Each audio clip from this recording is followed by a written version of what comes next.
நம்ம வந்து இன்றைக்கி வந்து ஒரு சூப்பரான வந்து நெய் வெண்பொங்கல் பார்க்க போகிறோம். இப்போ வந்து நம்ம கல்யாணத்தில் எப்படி பண்ணுறோமோ அதே ஸ்டைலில் வந்து பாசிப்பருப்பை தனியாக வேக வச்சு அரிசியை தனியாக வேக வச்சு உங்களுக்கு நாங்கள் வந்து இங்கே வந்து ஒரு சுவையான வெண்பொங்கல் பண்ணி காட்ட போகிறோம். தேவையான தண்ணியை வந்து நம்ம ஊற்றுறோம். இந்த தண்ணி வந்து கொதி வந்ததுக்கப்புறம் நம்ம பாசிப்பருப்பு இதில் போட்டு வேக வைக்க போகிறோம். கொதித்து உங்களுக்கு வந்து பபுள்ஸ் வருது. 300 கிராம் பாசிப்பருப்பு வந்து இதில் வந்து போட்டு நம்ம வந்து வேக வைக்க போகிறோம். இந்த மசீர கன்சிஸ்டன்சியில் எடுத்துட்டிங்கன்னா பாசிப்பருப்பு அதோடு வெந்துருச்சு.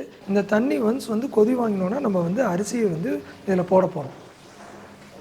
இப்போ வந்து பார்த்திங்கன்னா அரிசி வந்து ஃபுல்லாக நல்லா வெந்துருச்சு.